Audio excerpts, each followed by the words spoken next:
राजस्थान की यह धरती सदियों से ज्ञान, कला और संस्कृति की संभाग रही है और ये वो मिट्टी है कि यहां साहित्य की अद्भुत कलाएं हैं। यह फेस्टिवल मात्र एक साहित्य मेला नहीं बल्कि विचारों का महासमर है। ये दुनिया भर के विद्वान एक मंच पर आकर मिलते हैं। आज जब मैं इस मंच पर खड़ा हूं तो मुझे अपार गर्व है और महसूस भी हो रहा है कि जयपुर एक बार फिर से साहित्य और समागम की मेजबानी कर रहा है। जयपुर लिटरेचर फेस्टिवल केवल कार्यक्रम नहीं है, विचार का उत्सव है, शब्दों का संगम है और संस्कृतियों के बीच संवाद का एक सेतु है। यह आयोजन न केवल साहित्य को पंख देता है बल्कि राजस्थान की सांस्कृतिक धरोहर को वैश्विक पटल पर उजागर करता है।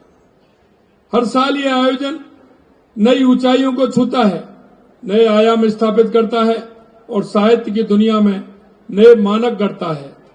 साहित्य के बारे में हमारे पूर्वजों ने कहा है कि साहित्य, संगीत और कला से विहीन मनुष्य पशु के समान होता है, क्योंकि मनुष्य के अंदर जो वृत्ति होती है वो किसी न किसी उससे जुड़ा हुआ होता है और वो जुड़ा हुआ होता है तो उसके मन के भाव भी खुले हुए होते हैं।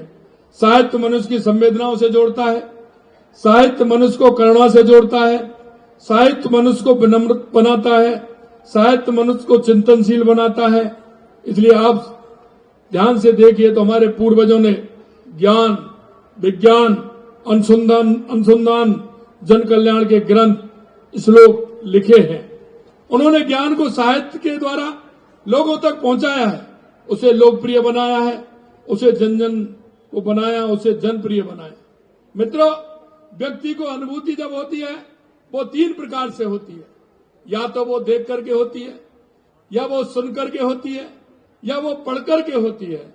और मैं चाहता हूं कि जिस तरह की अनुभूति उसको होती है, उसके मन में जो प्रश्न आते हैं और जो उसकी सोच बढ़ती है वो हमारे साहित्य का ही एक दर्पण होता है। और इसलिए हमारी अनुभूति जो होती है उस अनुभूति के आधार पर ही हमारा साहित्य गढ़ा जाता है। चाहे मुगल आक्रांताओं के विरुद्ध हमारे वीरों को प्रेरित करना हो, चाहे आजादी के आंदोलन में सेनानियों में जोश भरना हो, चाहे आपातकाल के दिनों में तानाशाही शासन को चुनौती देना हो, चाहे युद्धों में सीमा पर सेना का हौसला बढ़ाना हो, साहित्य हर दौर में हर समय राष्ट्र निर्माण का कार्य करता है। साथियों, जब हम साहित्य और संस्कृति की बात करते हैं तो मुझे हमारे माननीय प्रधानमंत्री यशस्वी श्री नरेंद्र मोदी जी का एक प्रेरक संदेश याद आता है।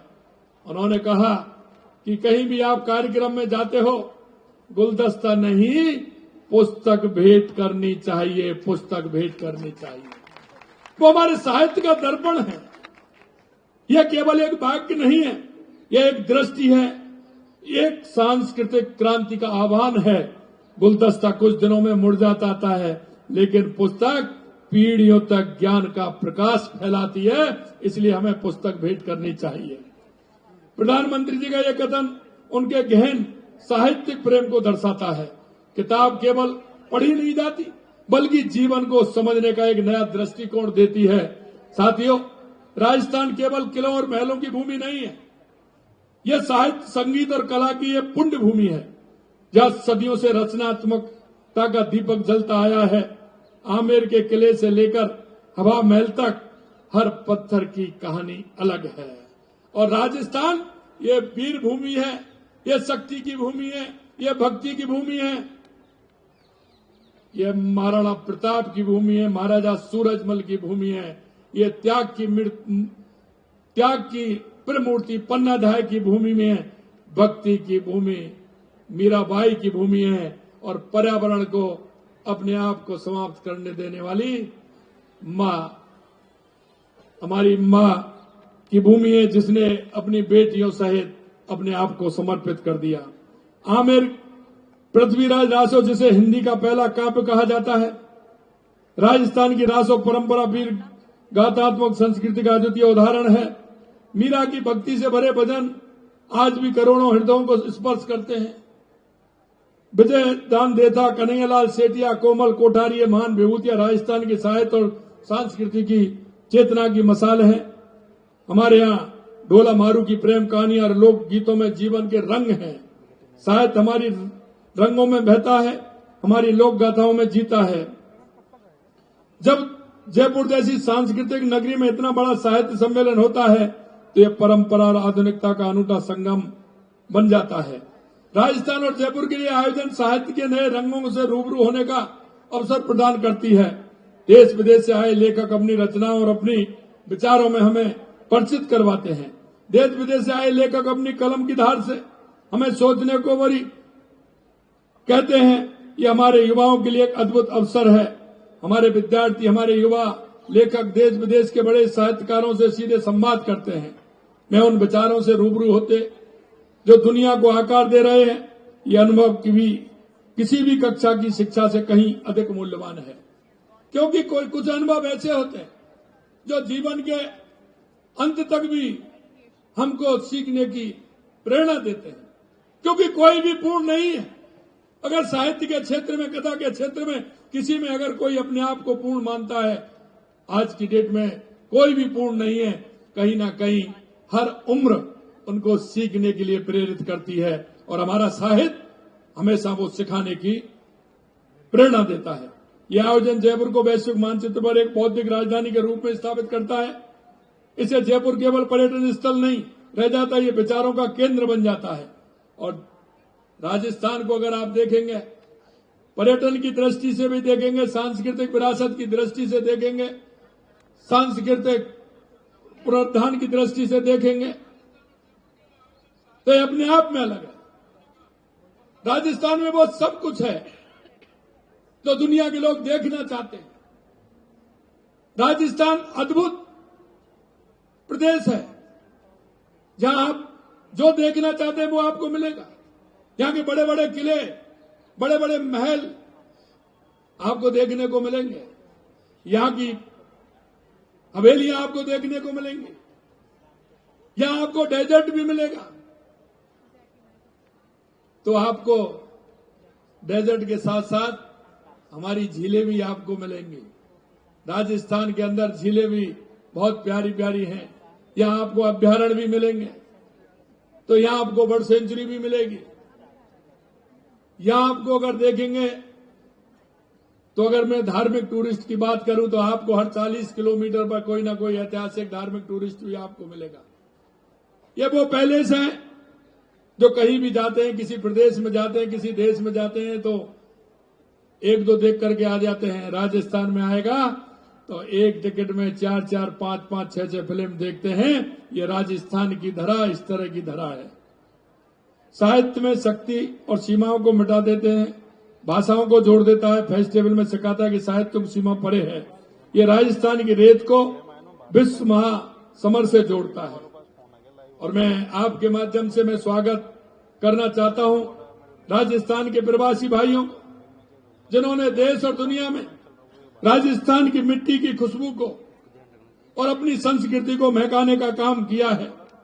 मित्रों, हमारा दायित्व है कि हम छोटी छोटी बातों से हमारी जो संस्कृति है, यह दुनिया की अद्भुत संस्कृति है, आपको देखने को मिलेगा। चाहे हमारा स्वच्छता हो, पर्यावरण हो, शिक्षा हो, चिकित्सा हो, उनमें कहीं ना कहीं आप गहराई से जाएंगे तो आपको हमारी संस्कृति का आभास होगा। आप उसको देख पाएंगे कि हमारी संस्कृति किस तरह की है। हमारी संवेदनाएं, क्योंकि अगर हमारे अंदर संवेदनाएं हैं तो हम समाज से जुड़कर के काम करते हैं। अंतिम पायदान पर खड़े उस व्यक्ति की भी चिंता करते हैं। इसलिए मैं आपसे कहना चाहता हूं, हमारी संस्कृति, हमारी विरासत, हमारे देश के यशस्वी प्रधानमंत्री नरेंद्र मोदी जी कहते हैं विरासत और विकास साथ साथ चलना चाहिए। और इसलिए हमारी जो संस्कृति है उसको हम आगे बढ़ाते हुए हमें काम करना चाहिए। अंत में सभी साहित्यकार, आयोजकों को, स्वयंसेवकों को और दर्शकों का आभार व्यक्त करता हूं। मित्रों, हमारे जीवन में एक छोटी सी बात होगी, वो हमें प्रेरणा देती है। हम पर्यावरण की बात करते हैं, लेकिन पर्यावरण की बात वो करते हैं जिन्होंने जीवन में एक पेड़ नहीं लगाया, जिन्होंने पर्यावरण के लिए कभी उनके मन में विचार नहीं आया। मैं आपसे कहना चाहता हूं, अरे पर्यावरण तो वो है, आप अपने घर का भी सुधार कर लेंगे तो निश्चित रूप से हम बहुत कुछ सारी चीजों को बचा पाएंगे। हम कितना प्रदूषण करते हैं, गाड़ी से जाते हैं, क्या कभी हमने सोचा है, हमने विचार किया है? हम देखते हैं कि घर में बैठते हैं, एसी हमारा 17-18 पर चलता है, लेकिन कंबल ओढ़ के सोते हैं। हम जब कोई भी काम करते हैं पानी का दुरुपयोग करते हैं। यह सोचने के लिए नहीं है, यह करने के लिए है।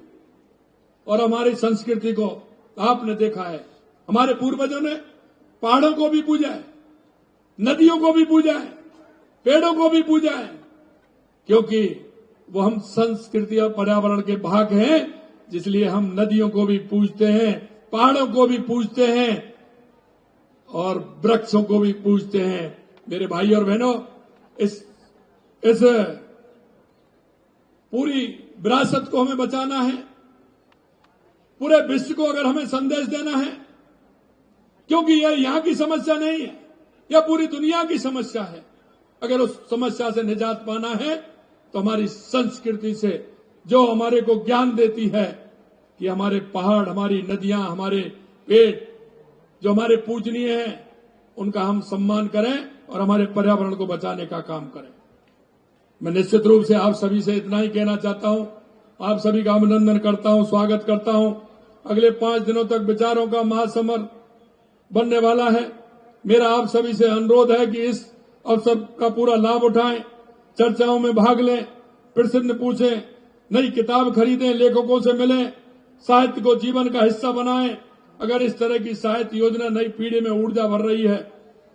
हम प्रदेश के विकास के साथ साथ अपनी संस्कृति और साहित्य के विकास के लिए भी प्रतिबद्ध हैं। हम चाहते हैं कि हमारी संस्कृति का, हमारे विचारों का आदान प्रदान हमारी उस युवा पीढ़ी के साथ हो, क्योंकि सदियों से हमारे उन पूर्वजों ने हमारी इस संस्कृति को जिस तरह से पूर्ण रूप से एक समग्र बनाया है, और वो है वसुदेव कुटुंब की भावना को लेकर के जो चले हैं। मित्रों, मैं आपसे यही कहना चाहता हूं कि यह जयपुर लिटरेचर फेस्टिवल की सफलता की कामना करता हूं। आइए हम सब मिलकर इसे सफल आयोजन बनाएं और हमारे सभी साहित्यकार, क्योंकि हमारे सभी साहित्यकार आए हुए हैं, मैं उनसे इतना ही कहना चाहता हूं कि साहित्य अमृत को प्राप्त होता है। साहित्य जीवन भर पर्यंत वो जीवंत रहता है। इसलिए हमारे साहित्य को बनाते समय आने वाली पीढ़ी को हम ये संदेश दे करके जाएं कि जो हम लिख रहे हैं उसमें सार्थकता होनी चाहिए, उसमें विचारों का प्रकटीकरण होना चाहिए। उन विचारों से हम आने वाली पीढ़ी को संदेश दें और आने वाली पीढ़ी को हम हमारे इस पूरे विश्व को एक दिशा देने का काम करें। मैं यही कहना चाहता हूं, जिन देशों से जो हमारे साहित्यकार आए हैं उनका स्वागत करता हूं, हमारे देश से स्वागत, हमारे जो देश से लोग आए उनका भी स्वागत करता हूं। निश्चित रूप से यह ऐसा संगम है कि जहां हम आने वाली पीढ़ी को दिशा देने का काम करते हैं, और ये भी निश्चित है कि आप जो लिखेंगे हमारे युवा उसको पढ़ेंगे, लेकिन उनको पढ़ने के बाद वो अनुभूति होनी चाहिए, उस साहित्य पर गर्व होना चाहिए, उस साहित्य को चिरंजीवी बनाने की कल्पना भी होनी चाहिए। यही कहते हुए आज इस उद्घाटन सत्र में आपने मेरे को बुलाया। निश्चित रूप से मैं आयोजकों को और आप सभी को दिल की गहराइयों से बहुत बहुत धन्यवाद देता हूं। जय हिंद, जय भारत, जय राजस्थान।